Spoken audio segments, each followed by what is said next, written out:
दोस्तों इमेजिन करिए एक छोटा सा आइलैंड जिसका एरिया गोवा से भी 5 टाइम्स कम है, जिस पर 100 साल से भी ज्यादा टाइम के लिए ब्रिटिशर्स ने राज किया।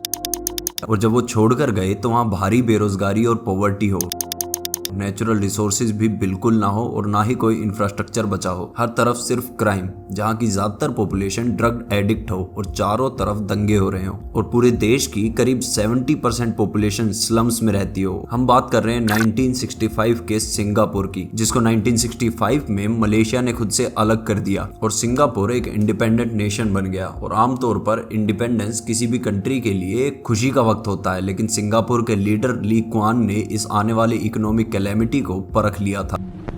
You see, the whole of my adult life, I had believed in Malaysia, in merger.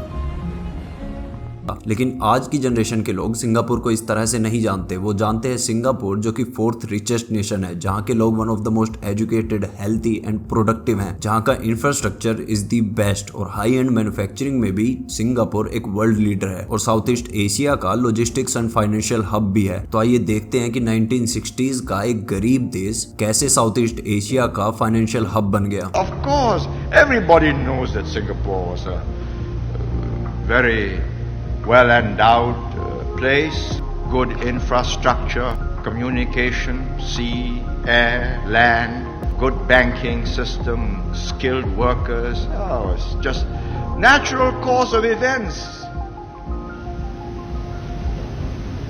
It wasn't, you know. We made it so.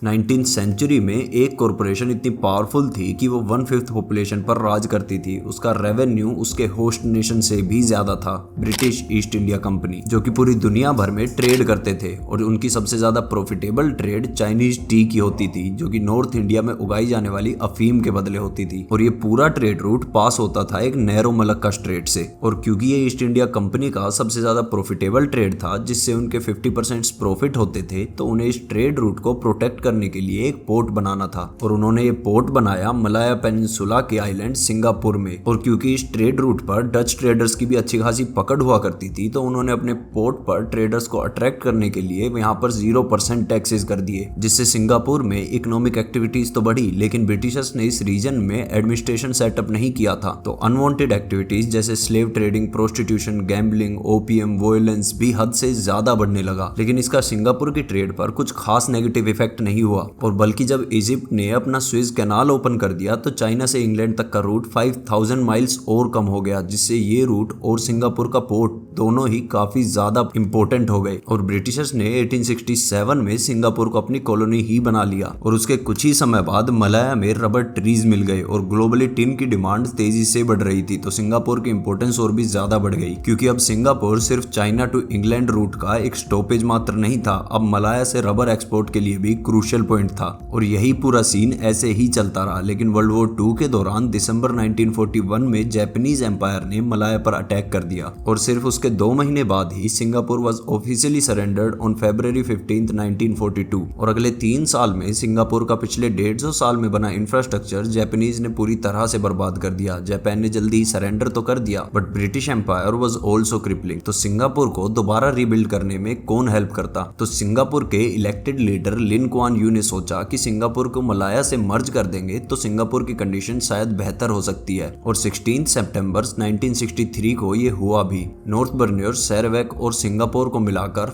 Federation of Malaya बनाया गया। लेकिन ये दोस्ती ज्यादा लंबी टिकी नहीं। सिर्फ 2 साल बाद ही 1965 में सिंगापुर को मलाया से बिल्कुल अलग कर दिया गया और सिंगापुर एक इंडिपेंडेंट कंट्री बन गया। और शायद इतिहास में एक पहली कंट्री जो कि इंडिपेंडेंस पर खुश नहीं था, क्योंकि अब लिन कुआन यू के सामने प्रॉब्लम्स का पहाड़ था। कंट्री की 70% पॉपुलेशन स्लम्स में रहती थी, जिनको गरीबी से बाहर निकालना था, उनके हेल्थ केयर की फैसिलिटीज को इम्प्रूव करना था। लेकिन क्योंकि ये पॉपुलेशन अलग अलग एथनिक ग्रुप्स की थी जो एक सिंगापुरियन नेशनल आइडेंटिटी के लिए एकजुट नहीं थी, तो उनको किसी मुद्दे पर साथ लाकर काम करवाना भी बहुत ज्यादा मुश्किल था। और उनको साथ लाकर काम करवाना बहुत ही ज्यादा जरूरी था, क्योंकि इंडोनेशिया से इन्वेजन का खतरा भी सर पर था। तो सबसे पहले उन्होंने पावर को कंसोलिडेट किया। सभी ओपोजिशन लीडर्स को जो उनके खिलाफ जा सकते थे उन्हें जेल में डाल दिया गया। फिर उन्होंने सोशल रिफॉर्म्स किया, पब्लिक प्लेसेस को नुकसान पहुंचाने पर दंगों पर रोक लगाई और स्ट्रिक्ट पब्लिक लॉज बनाए। फ्री स्पीच को बैन कर दिया गया, पब्लिकली ड्रिंक करने को बैन कर दिया गया, यहाँ तक कि पब्लिकली लिए आप च्युइंगम तक नहीं खा सकते। और ये सारी चीजें सुनने में भले ही बहुत ज्यादा ऑथोरिटेरियन लगती हो, लेकिन उस समय पर उस कंट्री को स्टेबलाइज करने के लिए इन सभी लॉज की जरूरत भी थी। और जब कंट्री स्टेबलाइज हो गई तब उन्होंने एक नई इकोनॉमिक पॉलिसी बनाई जो आने वाले समय में एक इकोनॉमिक मिरेकल करने वाली थी। सबसे बड़ा इशू सिंगापुर में हाउसिंग का था। 70% पॉपुलेशन स्लम्स में रहती थी। तो ली ने एक बहुत ही कंट्रोवर्शियल लॉ बनाया जिसमें गवर्नमेंट बहुत ही लो प्राइसेस पर लैंड खरीद सके, जिस पर गवर्नमेंट अफोर्डेबल अपार्टमेंट बनाकर लोगों को सेटल कर सके और ये अपार्टमेंट्स लोग खरीद पाए। इसके लिए एक दूसरी पॉलिसी बनाई गई, सेंट्रल प्रोविडेंट फंड, जिसमें लोगों को फोर्स किया गया अपनी इनकम का एक पार्ट सेव करने के लिए। शुरुआत एक छोटे प्रोपोर्शन से की, लेकिन धीरे धीरे ये लोगों को हर पे चेक का 25% सेव करने के लिए मजबूर किया गया, जिससे सिंगापुर जल्दी ही सबसे ज्यादा सेव करने वाला नेशन बन गया। और ये सेविंग्स पॉलिसी और हाउसिंग पॉलिसी मैसिव सक्सेसफुल हुई। आज 80% सिंगापुरियंस अपने खुद के घर में रहते हैं जो गवर्नमेंट के हाउसिंग प्रोजेक्ट्स में बने थे। लेकिन रहने के लिए घर से कुछ नहीं होता अगर लोगों के पास अच्छे जॉब अपॉर्चुनिटीज ना हो। And without any natural resources and very minimal trades with its neighbours, the only way to grow was doing everything possible to attract foreign investments.